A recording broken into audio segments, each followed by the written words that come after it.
Day Shift is an example of stuff we did everything in camera, even the contortions. I just shot it in reverse. I know, yeah, I saw that. So, it doesn't speak to me to work on a big cartoon movie. And I've worked on a ton of movies where everything's animated and you spend 5 months in a blue screen stage. That's not what I want to do. This episode is brought to you by the best-selling book, Rise of the Filmtrepreneur, How to Turn Your Independent Film into a Money-Making Business. Learn more at filmbizbook.com. I'd like to welcome to the show, JJ Perry. How you doing, JJ? Good, my brother. How are you?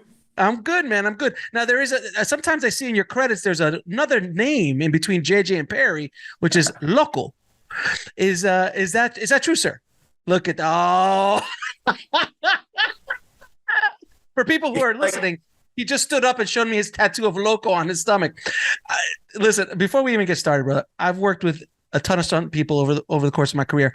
I've yet to meet a stunt person who's not nuts in the best, most beautiful, loving way that word could be used. I've had this is the conversation with stunt people when I ever work with them on a set as a director. I need you to jump off that. That building over there. He goes, Can I go 5? Can I go 5 floors? No. I just third floor is fine. No. I could go 10 floors. I can do 10 floors. I could do 15 if you want me to. And do you want me to be on fire? I could be on fire. I need it for my reel. Can I be on fire too? Can I work it?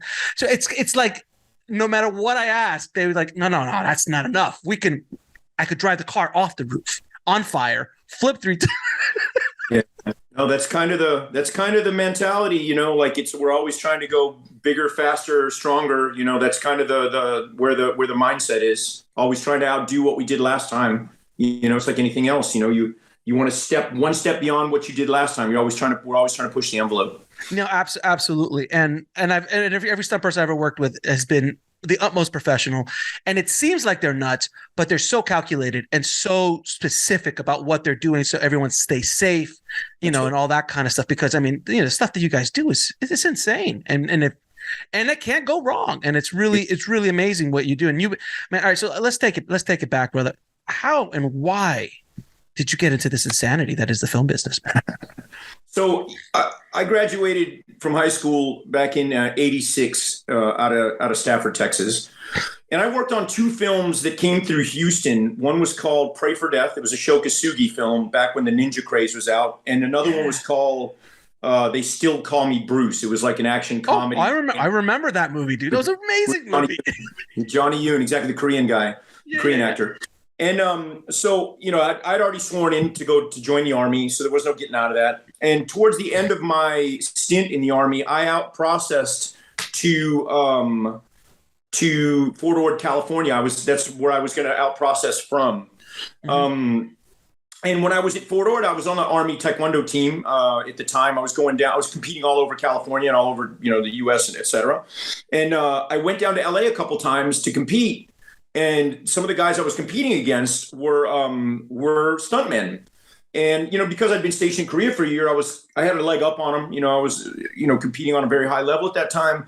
But one of the guys who's no longer with us, his name is Chris Carnell, was a dear friend of mine. He died in a motorcycle wreck a couple years ago. But we're the same size, same age. And I was like, where'd you get? He had nice shoes, nice car. And I was like, dude, what are you, a drug dealer? He goes, no, man, I'm a stuntman. And coming down from Fort Ord, I came down and trained a few times.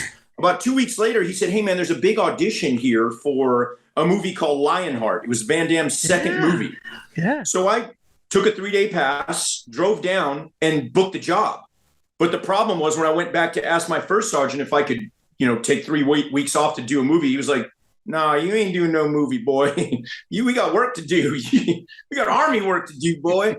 So they called me Hollywood up until the time I out-processed. And then I told them, I said, I didn't know what I was going to do at that time. I figured I would go down to LA and give it a try. I didn't really know anyone except for Chris. And I figured, I'm going to give it a try. And so I just drove down the 5 south, never made the left turn on the 10 to go back to Texas. And thought I would probably fuck that up for sure and be back in the Army at no time because I knew they'd be saving a seat at the table for me. But it just worked out. And here we are 32 years later talking about my movie that I just directed, which I can't believe. So I never expected any of this, my brother. I fumbled my way through all of it. And I'm super grateful for every moment that I've had. So what was your first big break as a stunt guy? Well, So it broke down like this. I didn't really, the first week I landed in LA, I was answering phones at a Taekwondo school on Wilshire and La Jolla. It was called Junsheng Taekwondo. And there was a call they were looking for guys for the cross trainer Reebok commercial.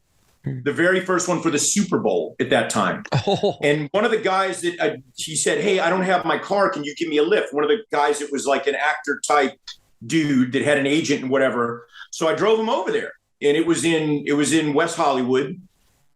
I park, he goes in, it's taking a while. So I put 50 cents in the meter. I go upstairs, and the lady says, hey, did you put your name down so I wrote down my name and the number of the Taekwondo school. And then I wrote down my friend's name and his agent's name. And I went in because the commercial was about basic training. It was like called the Reebok Cross Trainer Pumps, but it was like they shave your head, and it was like an army thing. So I went in there, I was like, Perry JJ AK 5441109. They were like, holy shit, who's this guy? I literally just got out of the army, and I booked that job.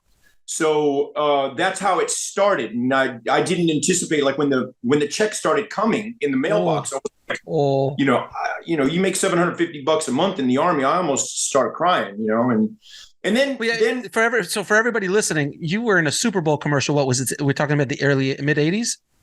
No, I'm talking about like 1990 for the 1990. Right. So your 1990 Super Bowl commercials, the money and the residuals off slot machine. It's insane. You're talking about tens of thousands of dollars in 1990. Yep, that's true. And then I started doubling. I doubled Lorenzo Lamas a few times down on Renegade. We're down in San Diego. Then I doubled Russell Wong in a TV series called Vanishing Sun that I told you about, Jeff Cadiente earlier, a dear friend of ours. And kind of how it started. Stunt work is networking, and it's kind of like they're always looking for the man or woman that's not scared to go big and it's safe, and they're not looking for the crazies. They're looking for the calculated, smart, individuals who are ready to go big and have a strong physicality. And having a background in Taekwondo and being in the military, like when I got out of the army, I didn't realize what I would be able to apply some of the skills I learned in the army was, except for being a cop. But then I quickly realized that the hard work and the work ethic of being in the army. After the army, nothing else is really ever hard again. So I got that out of the way pretty quick in life. So it was really easy for me to get up at 5 a.m. and do my road work and go out and meet people and do my thing. So yeah, that's how it all happened for me, was those 2 TV shows got me going in that commercial. And here we are. So there is, I think there is a stunt school now, but was there anything like a stunt school, or did you just learn on the job? Learned on the job. And I'll never forget my first car hit. I had to do get hit by a car on Renegade. They wanted me to run into the middle of the street with a female stunt woman, and there's a briefcase in the middle of the street, and they want us to race to the briefcase, and then a Lincoln Continental hits us both. So I'm thinking to myself, I don't want to seem like like I don't know what I'm doing, but I also don't want to get killed or make a mistake and hurt my counterpart. So I asked the stunt coordinator, I said, well, what's the objective of this? He said, well, your objective is not to get underneath the car, bro.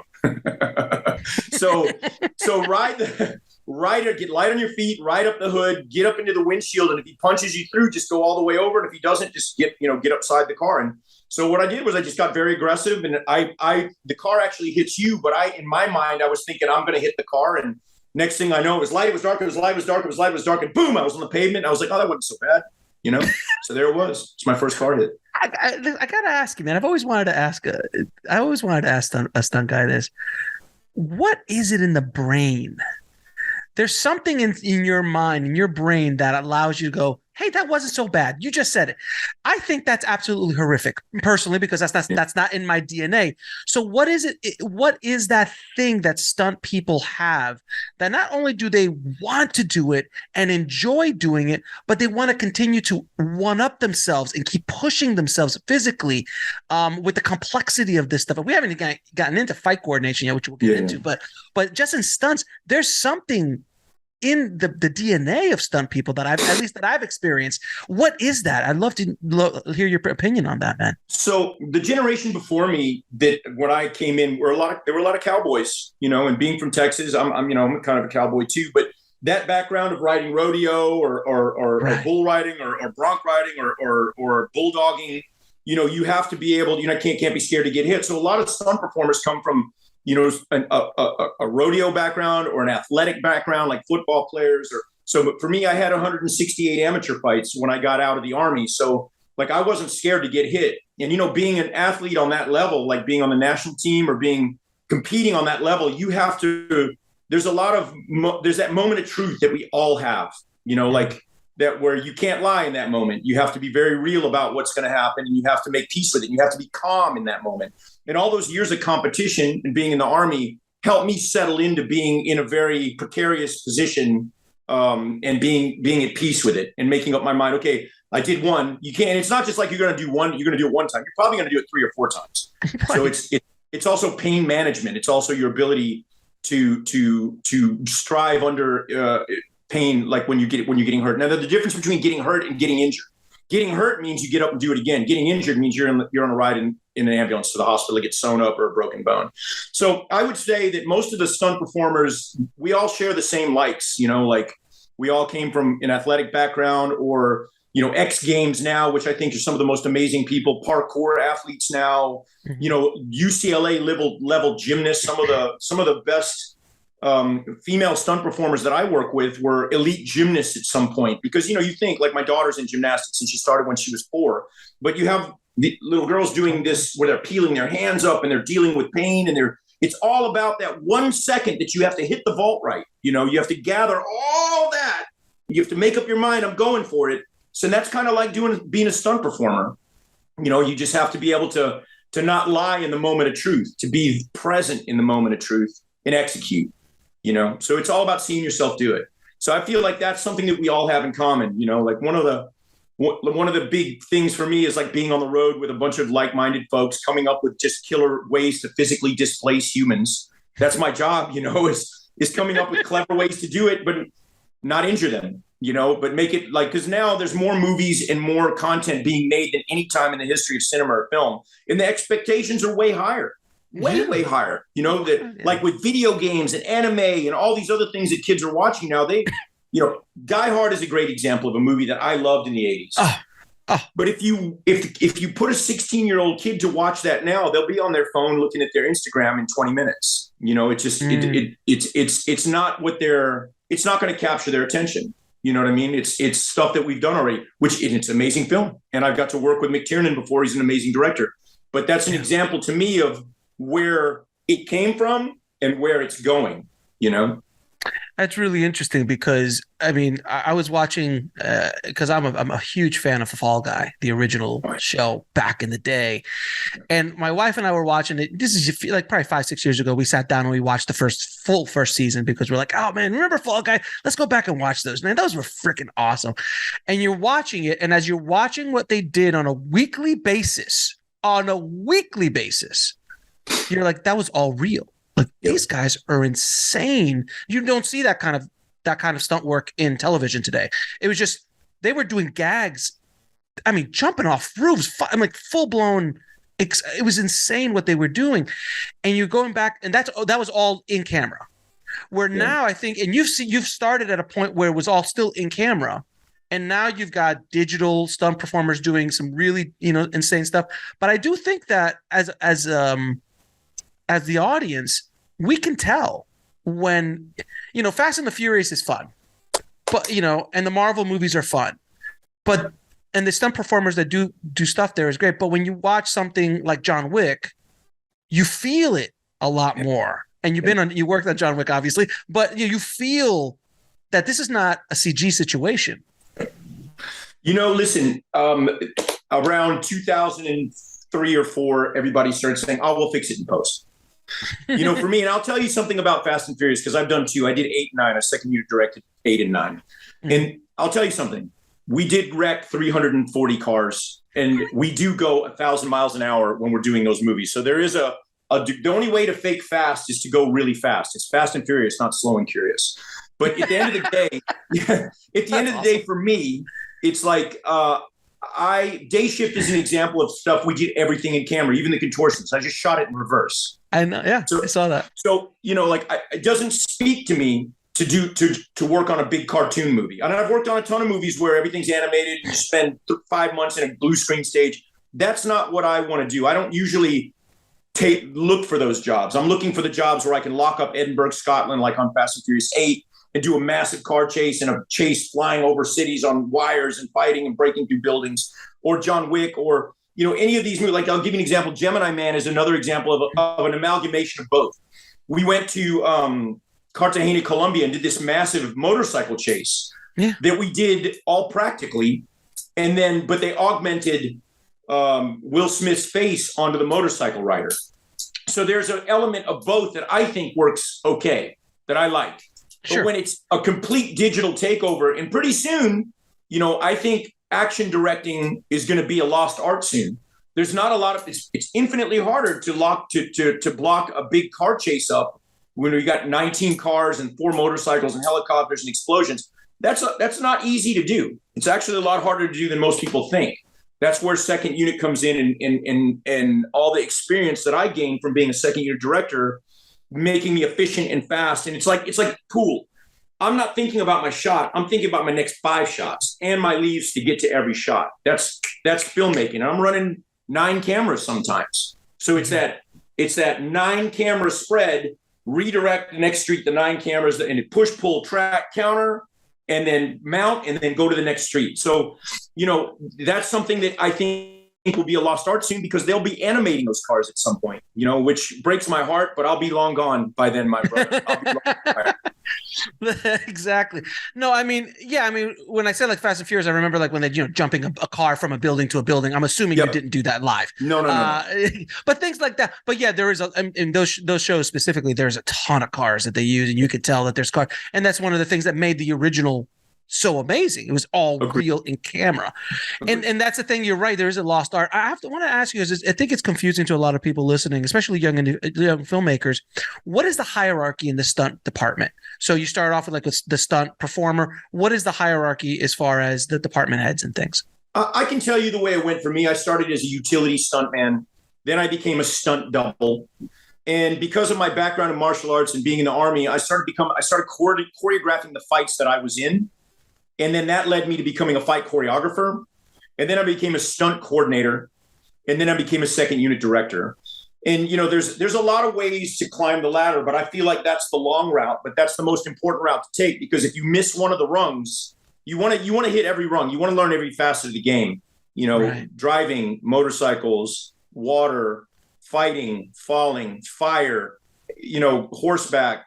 Every facet, the more facets that are on the diamond, the shinier that diamond is, and the more money you can eventually make in your profession. So I wanted to educate myself on every facet of that.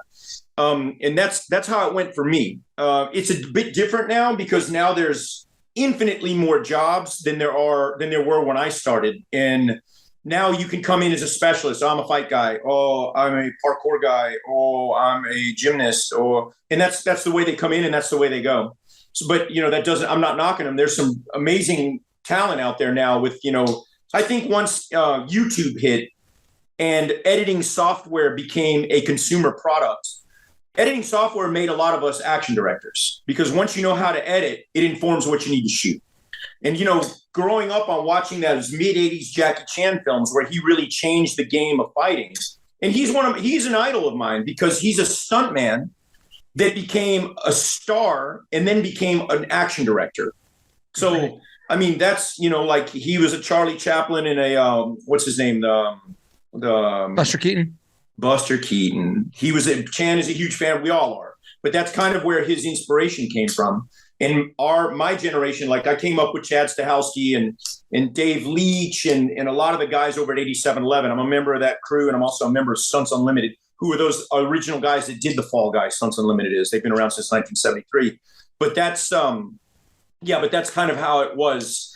And watching Chan's trajectory is kind of the way, like, because he changed. What we did is we took his movies and we would shoot his action sequences with cameras and then cut them even on VHS deck to deck until Final Cut became a consumer product. We all chipped in, and then we all learned how to edit. And then we became action directors, budding action directors. Now, with all the insane, gags that you guys have done over the years, has there ever been a stunt that you just said, nah, man, I got to walk away from this one. This is just too too risky? The biggest stunt I ever did was getting married to a lawyer, and I'm still married. So no, I look, at the end of the day, I'm just okay in the water. You know, I'm not. I've done so did you see the movie The Rundown? Yeah, of course. Yeah, the Rock. So I was doubling Sean William Scott when we went down the mountain and over the falls and all that shit. Me and Paulie Leopoulos and Tonawai Reed and Marcos Zaror, there was 2 sets of doubles for each because we were getting so busted up. And there was a scene where we had to go into a lagoon and swim towards a waterfall. And I had boots on and jeans on. And Tonawai Reed is Hawaii. He's from Hawaii. He's big. He's like a shark when he gets in the water. He's massive. And he's like, he's got gills. He can swim like a fish. And his wife was doubling the girl in there. And she's another one, grew up in Hawaii. He's like, after take 3 or 4, I started getting really tired. And I was like, hey, man, I probably need to tap out. So I would say like doing a lot of water work for me is not my forte. I'm like a brick. I'm like a brick from Texas. You put me in the water and I might go right to the bottom, bro. Fair enough. Now you also got involved in one of my favorite films of the 90s, Mortal Kombat, man. Yep. Dude, how did you get involved with that? And then you eventually played some of the parts of like Sub-Zero and those kind of things. I mean, again, those at the time, I remember at the time, man, I mean, you couldn't go anywhere without listening to that damn song in the radio. First of all, what was it? I mean, how did you get involved with that project, man? And how did you guys make it look so cool back then, man? So I used to have 2 Taekwondo schools in LA while I was a stuntman. I had one in Inglewood. It's called Taekwondo West. One in Inglewood and one in Sherman Oaks. And the one in Sherman Oaks, I had a friend named Dana He who was already working on the movie. She was an Olympic gold medalist from Taekwondo. We're friends from my sport from Taekwondo. We were teammate, like friend, competitors together and dear friends. She was dating Larry Kazanoff, the producer of Mortal Kombat at the time. They were looking for a stunt double for Johnny Cage for the additional photography of Mortal Kombat 1. She brings Larry into my school in the middle of one of my classes, and I can see him staring at me. And I'm like, Dana, who's the dude staring at us? Larry Kazanoff, the producer of Mortal Kombat. And, class is over. I meet him. I'm like, nice to meet you, sir. And he said, hey, can you show me some kicks? And I bust out a 540 and I bust out a bunch of, oh, man, that's awesome. Can you turn around for me? And I was like, what's that mean? He's looking at the back of my head. So if I could double the actor who's playing Johnny Cage. And he was like, this is perfect. 2 days later, I get a call from Robin Shue, who was the star of the movie and also one of the fight coordinators. And Jeff Imada was the stunt coordinator. I get a call, hey, why don't you come down and double Johnny Cage for the additional fight with Scorpion on the bamboo bridge thing. It was a big additional scene. So I got to do that. And as soon as that was as soon as it was a big hit, they greenlit 2. Then I played Scorpion and Cyrax in 2 and did some doubling for doubling for Raiden, a little doubling for Smoke, a little doubling for all the characters, but played 2 of the characters. And then when the TV series came out, Larry called me and says, hey, will you come down and double Kung Lao? So I doubled Kung Lao for the first few episodes. And then they said, can you play Scorpion? Can you play Sub-Zero? And I was like, yeah, dude, I'll do whatever. I'm happy. Like I was always concerned about my acting, but when you have that thing on your face, it's like it's just eyes. Yeah. Sub-Zero. So I was Sub-Zero. Now I'm Chub-Zero. And that's how it goes. But that was like my Mortal Kombat experience, like I was super, super stoked. Now that a lot of the youngsters that work for me now, they'll pull it up on YouTube and I'm a little embarrassed about my bad acting and whatever, like being in a loincloth. Hey, man. Hey, it's the 90s, bro. What are you going to do? Pays bills, dog. What are you going to do? It pays the bills. It paid the bills. No question. Now, as you became a second unit director, which I still think second unit directors are some of the most technically sound directors out there. If you can direct action, you can direct cinema because it's a visual medium. I think Quentin's the one who said it. He's like, my favorite directors are action directors like Tony Scott and those kind of guys who just are so technical and visual. What are mistakes that directors make when setting up an action sequence that you've seen? So, what we've done, like 8711 is the team I've been on. Before that, it was called Smash Cuts. And it was kind of the crew of us that came up in the 90s together, like Stahelski, Leach, Marcus Young, Mike Gunter, Danny Hernandez. There was a bunch of Brad Martin, Garrett Warren. These are all guys that are prominent second unit directors now that are running all the fight stuff. In the last 30 years, what we did once that Final Cut came out, we start shooting stunt viz, which is we shoot and cut the sequence before we go to the set. We make a room full of boxes that measures out from the production designer, and then we shoot and cut it shot for shot, where we make the action the star. We want to tell our certain story points after having a discussion with the director and a discussion with the DP about his style, and we give them a broad outline of what it would look like based on their version. And usually we get it right within 3 versions, like we tied it up within 3 versions. I've been paired up in the past few years with a lot of first and second time directors. I get paired up with them often to help. When it comes to the action, it can be quite daunting, if you're not used to doing it. And you're right. Locking up Scotland with a bunch of cars and doing wire work over a city and using 9 cameras is infinitely harder now that I've done both than directing a scene with 3 people in a room talking, unless you don't have 3 good actors. Well, there's if you have bad actors, maybe it's way harder. But my point being, the technical execution of that, the application of filmmaking is extremely difficult, especially when you're going 70 miles an hour and you're going to go through 7 streets with explosions and whatever, and you have a finite amount of time to do it, because second unit is never as elaborate or as funded as first unit is. It has to be a streamlined event that moves like a rocket. So I think one of the mistakes that a lot of first and second time directors make is not having a clear vision of what they want. Mm-hmm. And sometimes my job is to help them discover their vision, whether he or she knows what it is or not. So it's I always take it upon myself, it's my job, if they don't know, to show them and to give them options. That's my job as a stunt coordinator, as a fight coordinator, and a second unit director, is to help the director achieve their vision of the action, which is harder than achieving your vision of the action. When I know what I want, I always know what I want. So as a director, I came in with a really solid plan for my movie. I've had the set, my production designer, Greg Berry, we already knew what the sets were going to be and where to put the neoprene and which walls needed to fly because the camera's going to do this. I already knew. So it's in the neighborhood that I've been roaming around for 32 years. And if you're new to the neighborhood, it's easy to get lost. And I think one of the things that some directors are a little intimidated by is they want to go out and wander around and find it for themselves. And that's cool, but we're not in film school. We're in film work when we're making a movie. So you do have a finite amount of time, and you have to be decisive, because every decision you make as a director has a ripple effect from all of the departments that it has to go to. Production designer, okay, you're fighting, go to tear this. Costume needs to go. You punch him here. Makeup needs this. You're going to break his arm. Props and prosthetic arm needs to go. And so you have to be decisive and give your team a chance to react to your decisions, so it's not last minute.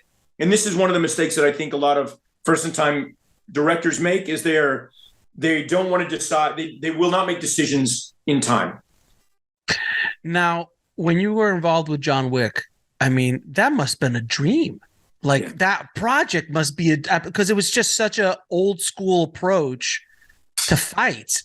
And it's not like being cut 50,000 angles.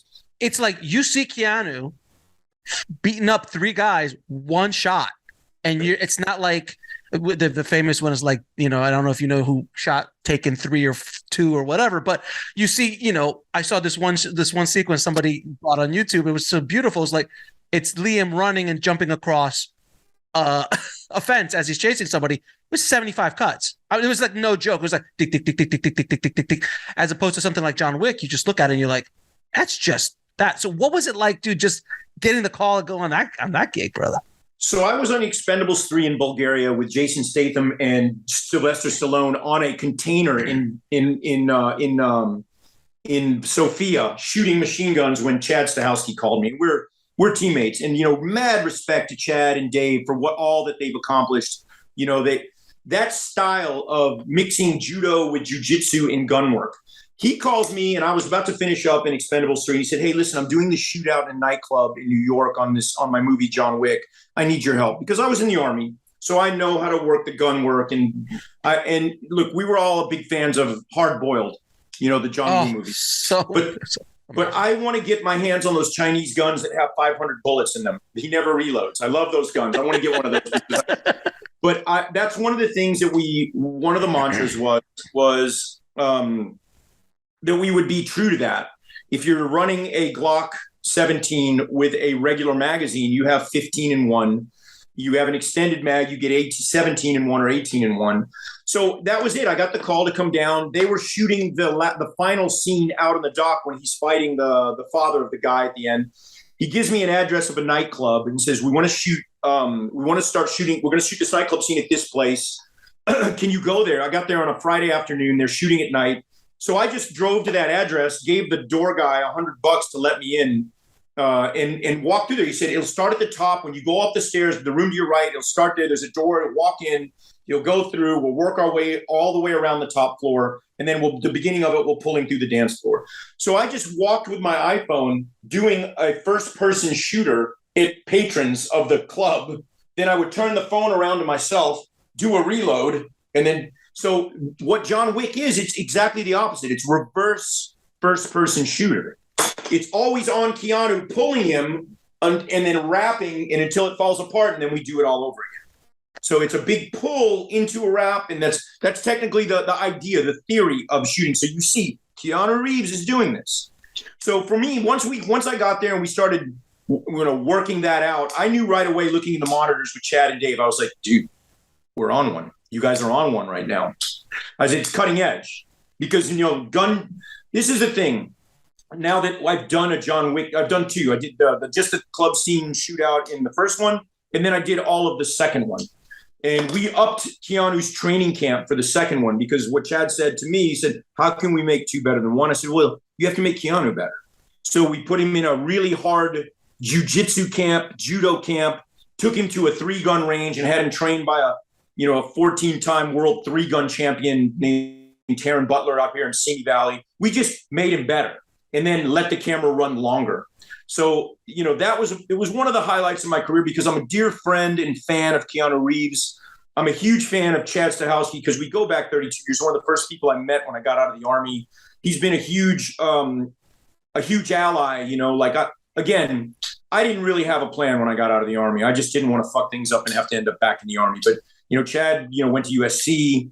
He was always, he always knew that he always knew he was going to be a director. And I really admire that. I kind of watched where he walked in the snow and followed his footsteps. So, he was actually a producer on Day Shift. He was the one that I took it to that got me greenlit. So that was one of the big, helping him out and working with our team at 8711 it's always a pleasure. There was a lot of hitters on that movie, bro, on the first and second one. So it's so funny because I remember Dave, I met Dave in Sundance in 2005 when he was promoting as a Sledge. Yep. You remember that movie? Yep. Yeah, I worked on it. We all worked. Did you work? You worked on Sledge? So he was doing like a stunt thing, and I met him and we hung out for a while. And this is before, this is a few years before he did John Wick. But as I was watching his career grow, I'm like, man, God bless, man. I'm so glad he's done good for himself over the years, man. It's awesome. Now, Alex, listen, if you look at stunt performers' trajectory, like I've worked on 150 features and over 300 episodes of TV. Jeez. When you're working with Ang Lee, Jet Li, Spike Lee, when you work with everyone, you have to learn something if you're paying attention. That's I guess the difference between a stunt guy and a stunt man. A stunt guy is just trying to make a bunch of money and get some toys. A stunt man is out there trying to make the movie better, and he's paying attention to every shot and trying to make every shot better. So, being a stunt man, and learning from some of the masters and learning just as much from first and second time directors on what not to do sometimes. Right. Was part of my film school. And, Dave and Chad are so the first one is the guy who directed from my group that directed Smoking the Bandit. Oh, God. Hal Needham. Yeah. So he busted out in the 70s. He's one of the founders of my group, Stunts Unlimited, So he's one of the guys that busted out. And you have a few stunt directors from the U.S. that have done some movies. Like Jackie Chan, for me, is one of the all-time greats because he took it completely to the next level and he did stuff that we're still doing now. But Chad and Dave, for me, were instrumental in opening the door, and hopefully that door gets torn off the hinges, because in the mid 2000s, in the early 2000s, there was this wave of visual effects directors that were directing movies. And the difference between us and them, not to knock them, is they don't have a human experience. When you're making a visual effect previs, you're on a computer, and the computer will do exactly what you tell it to do.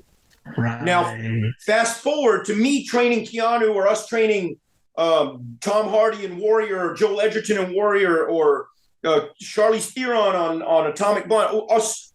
We're training them. We're grabbing, do this. We're directing them. We're making them badasses. The best way to fake being a badass is just to make them a badass. We are directing them, and we have their trust. So when we're on set and someone says, well, I don't want to stand over here, I want to stand over there, I'm like, I can adjust quickly. But that visual effects director was like, well, wait a minute. No, they don't know how the computer does exactly what they tell them to do. When they get the human effect, when the human effect comes in, it became very difficult for them. And also it's interfacing. As a stunt coordinator, you're constantly interfacing with all the other departments. So you have this dialogue and this repertoire with everyone on the movie, in production meetings, going to their offices. So I know how to communicate with everyone. I have a relationship with pretty much every crew, anywhere, because I've filmed in 36 countries. So it's a huge advantage for us as action directors becoming directors, because we have this not film school experience, but filmmaking experience, which is entirely different than theory. It's execution. It's like fighting. The guy that hits the bag all day, you don't know what he's going to do when he gets punched in the face. But the guy that spars all day, he's reactive and proactive and hyperactive. So that's my take on action directing. That's my take on it. Well, it's kind of like Mike Tyson says, everyone's got a plan until you get punched in the face. Amen, my brother. Amen. Amen. You can be as badass as you want, but until you get that first punch in the face, all that shit goes out the window really quickly. That's right. So, man, I got a chance to watch your new film, Day Shift, brother. First of all, congratulations. When I saw it, I was just like, I was expecting great action. I got great action. And then as I was seeing some of the techniques in the movie, I was watching it, and I'm like, oh, this is all old school style, in-camera stuff. I'm like, yes. And then when I saw the contortionist vampires, I was like, oh, yes, he did, because then you can't BS that. It's so, you could do visual effects to do that, but man, when you get a contortionist out there doing crazy stuff, it just brings such reality. So tell everybody what the movie's about, and then we'll get into how you made it. So the movie's about a man that got out of the Army, a lot like me, that's trying to keep his family together. And LA is a tough place to live, brother. Like when I got out of the Army, I was not prepared for rent and insurance and et cetera, et cetera. So he's a guy that has a job cleaning pools. And he augments his income by killing vampires and selling their teeth in an underground market of vampire hunters that extract vampire teeth and kill them. And what really attracted me to this, I've been reading a lot of scripts, and I was super stoked just being a stunt coordinator and second-year director, making a ton of dough, flying all over the world, smashing people with all my friends, and then getting on a plane and going somewhere else and doing it all over again. It was a big risk for me to step out and direct a film. So I was going to be very picky, and I read a bunch of scripts. Oh, JJ, you were in the Army. You should do a movie about PTSD snipers. I was like, no, man, the world's dark right now. Right now with COVID and a double feature of monkeypox and a triple feature of war in Ukraine, the world's dark, dude. You can turn on the news right now and find 1,000 reasons to want to turn it off. Right. When I read the script Day Shift, it spoke to me immediately, because Big Trouble in Little China, Lost Boys, Evil Dead, Fright Night from the 80s, action comedy horror. I don't have a message. I'm not trying to tell anyone to do anything or change anyone's mind. I just want them to enjoy, and having those three elements, action, comedy, and horror, I always will have the upper hand on the audience. I can wow them with action. I can make them laugh with comedy, and I can make them jump with horror. So using those three tiers, those three elements of it, those three layers of attack, it was like triangulating my crossfire on the audience to keep them right where I wanted them.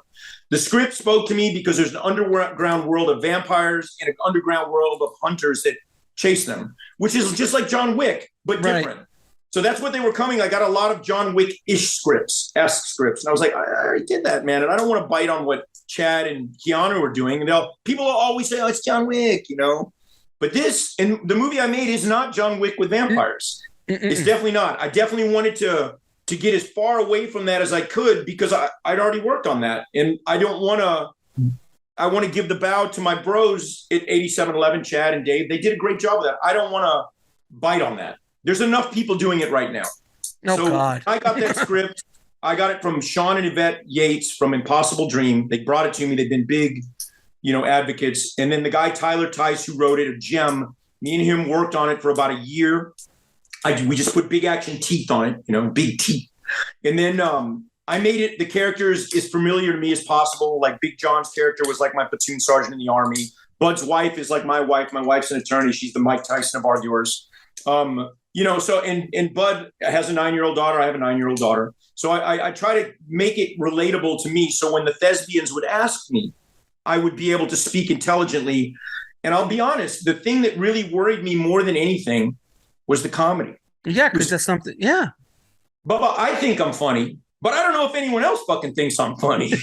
So at the end of the day, hiring Jamie Foxx is not a Bubba, bad. Getting day shift was a win. Getting Jamie Foxx was winning the lottery. Oh, he's so talented. Oh my God. Dude, what a G, bro. And him and Dave Franco together. Oh, great chemistry. Great chemistry. I worked on a movie called Spy several years ago that Paul Feig directed. Yeah. I did the action for him and I did some second unit for him. And I watched, I was hoping this would happen from right when Chad and Dave finished John Wick. I started going to, read. I'd ask directors when I'd get hired, I'd be like, hey, can I sit through read-throughs? I wanted to be more a part of that, to watch the decisions being made. I really paid attention to Paul on how he directed the action. And he had these things, Post-it notes. Mm-hmm. And he would have, it was almost like an accordion of Post-it notes with alts that he had scribbled down. So when he would just let the camera roll and say, all right, try this. All right, try this. And then he would say, okay, now run with it.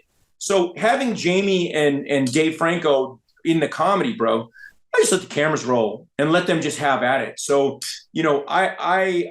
I think, Jamie for me was the biggest win of all. Getting the movie is huge. Thank you, Netflix. Thank you, Chad Stahelski, for being greenlit. Thank you, Impossible Dream, for bringing it to me. Thank you, Tyler, for writing it. And Jamie Foxx, I will forever owe a debt of gratitude and always be a good bro to him, because that was him showing up to do my movie was such a massive thing for me. Now, with a lot of second unit directors don't get the shot. A lot of them stay as second unit directors for their career. And like you said, I can have fun. I can go out. I'm working on big budgets. I'm having this fun.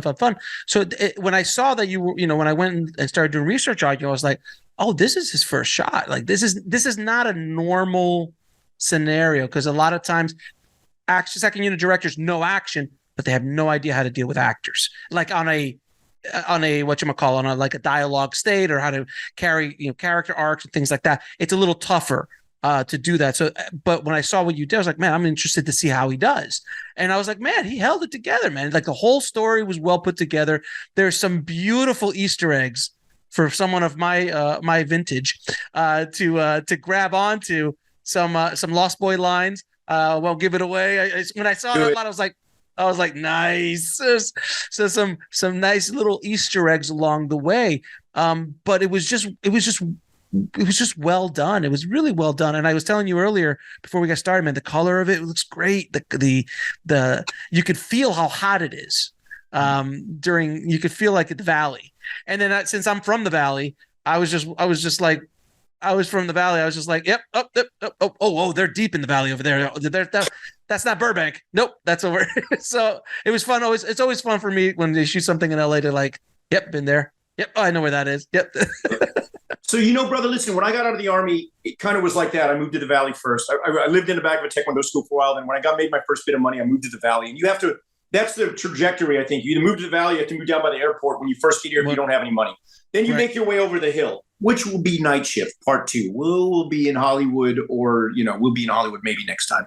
But that was the trajectory. And one of the things that I remember about the Valley when I first got there was being from Texas, it's hot and humid, but the colors in the Valley, that orangey. And listen, total disclosure, I am completely colorblind, the worst colorblind you can be. But that orange for me really resonates. In the opening of Die Hard, when the plane lands, the orange sun that's setting when the plane lands, That's what I showed Toby Oliver when I said, I need your help with this, because I want the interiors to feel cold, like vampires would be there. You can almost feel their breath. But when you're outside, it should be hot and sticky, and like the valley, where you hear the of the watering things, of the you hear the of the cicadas, all of that I wanted to bring that to the movie. So yeah, that was part of it for me. And Toby Oliver is a gem. We shot the movie in 42 days with no second unit, which is a very short shoot for a movie of that size. And we didn't have a lot of time. We shot 31 days in Atlanta and 11 days in LA. So I was scared, all my interiors in Atlanta and a few exteriors. So what I did in LA, all of my establishing shots of LA, I would do these big drone handoffs, big drone shots showing the valley. Then we'd have the operator catch the drone, we hit a button, the drone would fly off. And then we'd follow our actors into wherever they were going. Yeah. So I really hosed the valley because I wanted to. And I think the valley is hot, sweaty, sexy, cool, exotic, trippy. You can smell the different flavors of food in the air. You can hear 7 different languages being spoken. It was this mystical place when I moved there, being from South Texas, like, whoa, the valley, like what a trip. So that was part of it for me, is to show how exotic the valley was. So there you go. So, as a director, and I'm sure you've had this happen on other projects as well, there's always that one day that the whole world's come crashing down around you. You're like, oh my God, we're not going to make it. We're not going to make the day. We're not going to make the shot. Something's going to happen. And it's generally every day. We have every day there's a moment of that. But generally on this project, was there one day that stands out that you're just like, I feel like security is going to come and take me away? No. But there's a moment, I'll tell you, it's funny. So I was never afraid of the action at all, ever. And my first AD, his name is Bill Clark. I call him Wild Bill. He's Quentin Tarantino's first AD. He's a dear friend. The scene where the vampires come to get Bud and his wife, it's the very end of the movie when they leave Seth and they take his wife and daughter. Bill comes to me the night before when we were wrapping up. He goes, you got 7.5 pages of dialogue tomorrow. And I was like, yeah, well, so? And I didn't know what that meant. I was like, cool. A lot of dialogue. And he goes, hey, Bubba, you got 7.5 pages of dialogue tomorrow. And I was like, cool, great. He goes, he just kind of pulled me, he's like, hey, so let's talk about this. So it didn't really dawn on me till about 4:00 in the afternoon when I was, oh shit, I better pay better attention to that. But at the end of the day, we ended up getting that right. We had it's because the cast was so great and no one went back to their trailers. Everybody hung out on set. We were playing music between setups. Everybody was having a good time. I wanted to keep the set light, like I keep my second unit light. It's either Metallica or Stevie Ray Vaughan between setups, or, dealer's choice. We get a new DJ, and we had Jamie with his boombox, and we had, the taco truck here and there and the coffee truck. So it ended up working out all right. And it was my ignorance that saved me, because I wasn't afraid. You're not afraid of what you don't know until you know it, right? Of course. And then it kind of worked out. And Bill at the end of that day went, whoa. He said, that was almost like having a baby. And I was like, well, I can't speak on that yet, but I can tell you now I know what 7.5 pages means. So 7.5 pages is a lot of dialogue, man. I mean, unless you're doing master shot theater, then it's cool. You can knock that out in 30 minutes. But if you're doing a normal setup, man, that's a lot of dialogue. There were 9 people in the room too, so there's a lot of coverage. It was a lot of coverage, and also we had to be careful not to shoot the mirror, because the vampires are invisible in the mirrors, and I didn't have a huge visual effects budget on the movie, so I had to be very conscious of everything I was doing. Right. No, exactly. And how many cameras did you shoot with, generally? When we were doing all the dialogue, always 3 cameras. I always run 3 cameras. And then when we were doing the car chase, I was running 7 cameras, because it wasn't, like I said, we didn't have a lot of time, and it wasn't a Fast and Furious budget or a Gray Man budget, but it wasn't a little budget either. They were very generous with me. So because of second unit, I know how to budget my time really, really well when it comes to action. I just know this is going to work. This is going to work. I got to do this. Okay, this. I can make a change here. We can not cut here and go here. I know how to run the table. I know how to shoot that. I knew how to clean the table, how to run that 8-ball. But so what was the biggest challenge you had in this project? Since it's your first full feature, you've done tons of second. What was the biggest challenge? The hardest part for me was getting the opportunity to do it, bro. To be honest. How'd you do that, by the way? Well, like when Sean and Yvette brought it to me, and then we worked on it for a year. I was doing Fast and Furious 8 in London. Chad was in London with Keanu promoting John Wick 3. Now, I had shot the first sequence with the old lady as a stunt viz, and I had done a vampire genogram, different species, and I had done 2 sizzle reels and a lookbook. So we're out partying at the Gaucho Room with Keanu and Chad, celebrating the release of their movie, John Wick 3, went and hanging out with them. And about 4 a.m, Chad leans over and he goes, "Hey, man, I'm probably going to get some sort of first look deal. Do you have anything?" And I was like, "Yeah, funny you should mention that." I slid it. I didn't slide it across the table, but I emailed it to him. And I knew he was flying back to LA the next day. And at 6 a.m., when he was in the car on the way to the Heathrow, I texted him. I said, "Hey, give that thing a look while you're on the plane." He landed in LA, and by the time he landed, he calls me. He says, "We're going to make this movie." And literally, 2 weeks later, we're in meetings to make this movie, and it was happening. So COVID hit, which put it on a hold. So the trajectory was Sean Reddick and Yvette Yates from Possibly give me the script, get behind me. Tyler Tice and I work on it for about a year together. Chad Stahelski sees it, gets excited about it, walks it into Netflix. Ori Marmer, Taylor Z, get excited about it, about the package of Chad and this movie and myself. Jamie Foxx comes aboard, and it turns into like a holy shit, it's going to be massive. And here we are. It's all in the past now. It's all behind us. So that's kind of the way it happened. And it happened really fast. We shot it really fast. I had one of the best times I've ever had prepping and shooting the movie. The only place that I was not aware of was post-production, because 32 years of prepping movies and shooting movies, I've been in the editing room a couple times with directors cutting together, because when I shoot second unit, I cut while I'm shooting and I deliver it. So I shoot a stunt viz for proof of concept. Then when I'm shooting what I shoot and cut the footage off of the DIT and hand it to them and say, proof of execution. You don't have to cut it this way. You cut it any way you want to.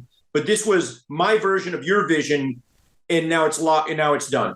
If you want to give it to your editors as a roadmap, do whatever you like, but here it is. So all that being said, prepping the movie and shooting it was such a piece of cake.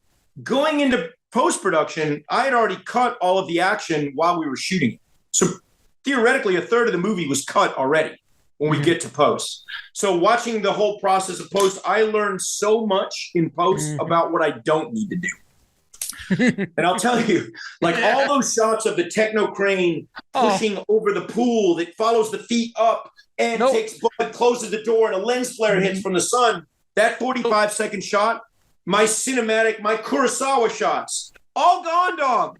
All freaking gone.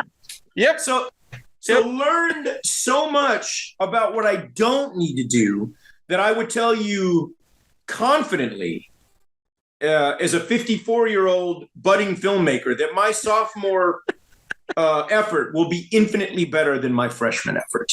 Wow, that's so true, man. It's so true, because so it's so funny to say that, man, because you've been in the biz, man, for decades at this point. You've shot so much, you've worked at the highest levels, and yet you fell into the same trap that first-time directors fall into. We're like, let's make this one shot here, and then we'll do the Goodfellas shot through the kitchen and all that stuff. And remember Kurosawa, that Kubrick thing. We'll do that thing, and you fall into that, and you realize when you get in the cutting room, it just stops the entire movie. You can't do that. It went like this. So the action was cut. We watched the movie for the first time, probably 2.5 or 3 weeks in. We just put all the reels together, and the movie came in at 2 hours and 43 minutes. So I looked at it and I was like, oh, wow. All right, cool. So I never wanted anyone. I was very conscious of this because I'm always watching. I made this movie for our generation, Gen X, but I also made it for the millennials and the Gen Y and Gen Z. Hence the Bud and Seth counterparts, that right. difference. And I'll get into that in a minute. Remind me to tell you about why that was inspired from. But it was easy for me because I didn't want my movie to feel long. I wanted it to be easy to watch because, listen, I'm not going to call any movies out, but there's a lot of movies now that I watch that are hard. That, I love them, but they become like I'm sitting. Now I'm aware that I'm watching. They're fat. I was making day shift for the small screen, for being 7 or 10 feet away from your big screen TV, from your sofa. You're sitting 4 feet high looking at your screen. That's in my mind, that was the movie I was making. I was not shooting it for a theater because it was, Netflix's small screen, but it's big screen ambitions on the small screen.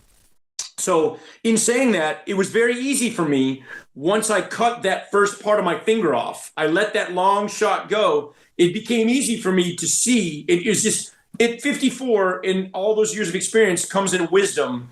Like, I know I have to sift some of this out. So I let it go quickly. Listen, I'll be honest with you. It's not Shakespeare. And if it was Shakespeare, they wouldn't be hiring me, bro. They wouldn't hire a caveman like me. It has to be fast and fun, and something has to happen. And I don't want anyone to feel like, okay, I'm waiting now. What's going on? I don't want them looking at their Instagram. So that was kind of the full filmmaking experience that I wanted to create, is something that was scary, actiony, funny, and easy to watch. And it's exactly it. Like, that's not a movie that can be 2 hours and 45 minutes. Like that story is not that story. Oh, so brother. It's just not, but it needs to be fast and tight and quick and you fun. And that's the kind of thing, you're not making Braveheart, which you need 3 hours to tell that story. And it's okay to do that. And honestly, I don't know if Braveheart gets made today. And that's I used to double Mel Gibson, strangely. And I'm a huge fan. I think he's one of the best filmmakers alive. Listen, I used to be a stunt double, and I'm a huge fan, bro. Apocalypto. Oh, God, it's a brilliant film. The 250 millimeter lens on my set is called the Mel Gibson, because he always has a camera on a 250. And he told me, he goes, hey, kid, you want to see what's going on in there? Put the 250 in and reach in there and get them. And you can see what they're thinking, bro.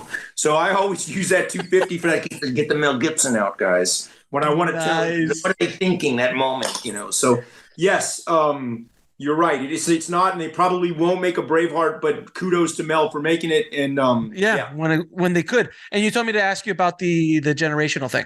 So, yes, I'm on the road as a stunt coordinator, second director with all of these apex stunt performers and stunt coordinators that work with me for the last. I've been on the road with the same guys for about 8 or 9 years. 8711, Stunts Unlimited, I hire within my team. Justin Yu, Troy Robinson, Mike Lair, they're my bros. But they are, except for Troy, those other guys and girls that are in my group are all millennials and Gen X and Gen Y, like parkour champions, world kung fu champion, car drifting champion, trick motorcycle champion. But they're all kids. And I love them, but I don't know what the fuck they're talking about half the time, dude.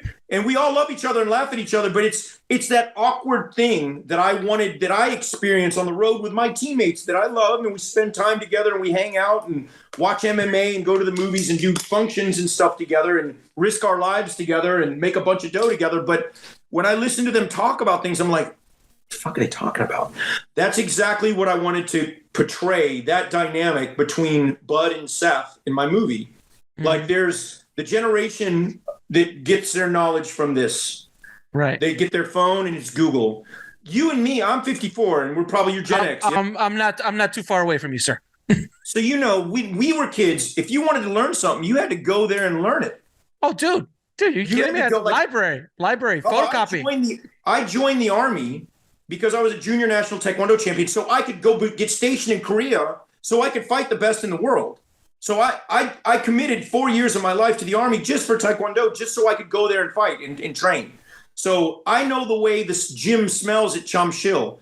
I know the way the gym smells in Thailand in Lumpini Stadium. I know the way that Budokan, the floor feels when you walk on it. Kids that learn on this, they don't know that. They're getting the knowledge without actually earning it, which comes without the wisdom of learning. No, not knocking my younger brothers and sisters, because I have a huge admiration for them and we can learn a lot from them as well. But that, for me, the practical application versus the quicker knowledge is another thing that I wanted to portray in my movie. And if I can get up on my old man soapbox, the difference is that our generation I call us the bridge generation, because we were at a time when we understood pre-internet, pre-technology. I don't know about you, but I remember a time when there was no remotes. That's right. I was the remote for my grandfather. He's like, get up and change the channel. And you would go brr, brr, brr, like that stuff. I showed my daughters the rotary phone the other day, and their minds just exploded. They just couldn't understand. And I go, yeah. And on the seventh number, if you mess it up, you got to start over. All these kind of things.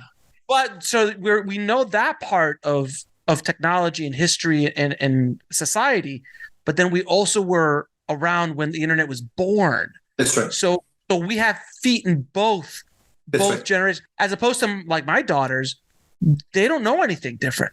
That's right. And the millennials, they don't know a world without this kind of stuff. So it's a different way of looking at things. The internet crashes, we would go back to the Thomas Guide in a hot minute, but they would maybe not know how to deal with that in coins for the phones. You remember?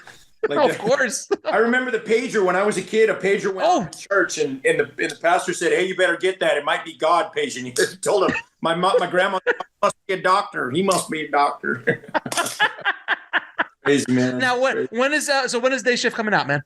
August 12th, it drops. We are, I'm super excited. Like all my other director friends said, dude, this is the worst time for you because you don't know. And I was like, Bubba, for me, not knowing is the bliss of not knowing.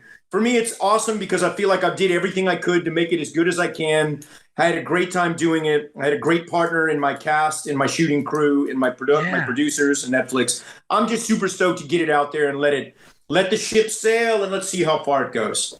And the thing I also love about what you're doing, man, is like you just made your first feature, but you're still hustling out there as a second unit, and you're still working. You don't stop, man. I saw your IMDb, man. You're like, nah, man.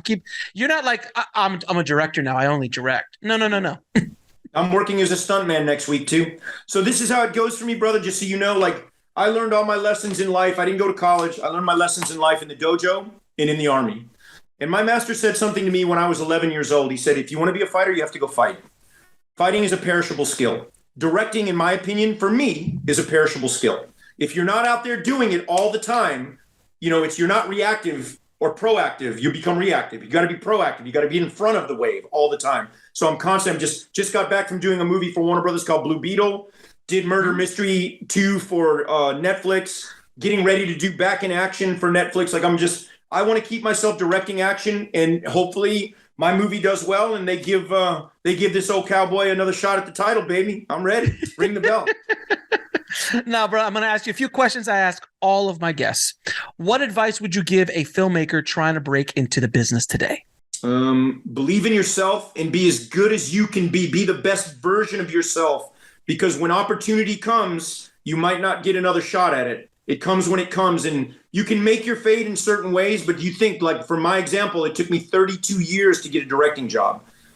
So when my moment came, I was absolutely ready. I had a script that I loved and was passionate about. I knew what that set was going to smell like before I got there. And this is coming from a dyslexic, colorblind guy that never went to college, So if you get the opportunity, you have to make the most of that opportunity. And don't take anything for granted, and learn as much as you can about all the other departments. What did you learn from your biggest failure? Yeah, I've taken a bath a few times. It's tough love, especially when you get out of the Army. The Army prepares you for certain things, but it doesn't necessarily prepare you for what to do when you get out always, especially in the late 80s, early 90s. I got out in 1990. So it was hard for me because I didn't know many people. I didn't know anyone in LA except for one or two people. Like I slept on the floor of a karate school for a long time. It was very there was no room for error. Like if I didn't make money, I was definitely going to be back in the Army. So, but LA strangely was, a place at the time. And even now I love this place. It's a trip, but the weather and the place, I fell in love with it the first time I saw it, back in 1988 while I was driving to Fort Ord, when I drove through LA. So that's probably the biggest lessons came from, just learning how to apply the work ethic that I learned in the military and from martial arts, in how to monetize that and be able to survive in the real world. And 3 of your favorite films of all time. Oh, shit. Whatever comes to mind, brother. Whatever. It won't be on your tombstone. Whatever comes to mind. Okay, Police Story and Armor of God are tied is action greats. I have to mention Enter the Dragon, Armor of God and Police Story. So the Terminator and Rocky, the first Rocky and the first Terminator, because the first Terminator for me was the story was like I remember sitting in the theater I was in downtown Houston. Yeah. It's probably stoned with my buddies, and we were like, remember the first time when you saw Star Wars and when they went to hyperspeed? Remember that first? Lost your mind. Yeah. Yeah, that's it. So that was kind of Terminator for me, and Rocky was such an inspiration as well, you know. So I would say it's hard for me to say three, but I would go Police Story, Armor of God, Rocky, Terminator, and any one of those three for me. Any of those, and you're like for entertainment, like it doesn't have action. Strangely, Forrest Gump was such a feel good movie. Such a good movie, man. Awesome. Now, one last question, man, because you mentioned Terminator. You've gotten a chance to work with Jim. I have. Dude, I go to the gun range with him as well. I go to the gun range with him as well sometimes. He shoots at this place. So what is it like walking on the set of a Jim Cameron movie for the first time, and you're like, dude, that's Terminator? Like you have to geek out. Do you geek out every once in a while? I mean, at this point, you've worked with so many, but that first time. The first time I walked on the set, we did prep work on the first Avatar, and when I went in at lunch, they were using this new technology where it was real time. Genesis. Garrett Warren, my friend, was the stunt coordinator. Peter Jackson and Steven Spielberg were there with Jim. So it was like this triple geek out moment where so Garrett walked in front of them and I snapped a picture, they were eating and he didn't want to bother him, but he walked in front of them and stopped and I clicked a picture for him. You know, when James Cameron is coming to work, you can hear the helicopter landing. That's when he shows up for work. That's how he comes to work from his place. Comes in a helicopter. He's a G, man. Like for me, that generation of filmmakers, there's nothing like it. Had to make the movies in camera, and then went with the wave to technology. Even Ang Lee is another example that I've done a bunch with Ang Lee. He's another one that's, practical filmmaker that went all the way into technology. All of those guys are epic. And if we have seen any farther as filmmakers, it's because we stood on the shoulders of giants like those men. Absolutely. No question. JJ, man, it has been an absolute pleasure and honor talking to you and geeking out with you, brother. It is. I hope somebody learns a little bit from our conversation here. And there's a lot of gems in this one, man. But congratulations on your success, on your career, on your new movie. And I hope they give you the keys again, brother. I really looking forward to see what else you do, man. Thank you, brother. I appreciate you.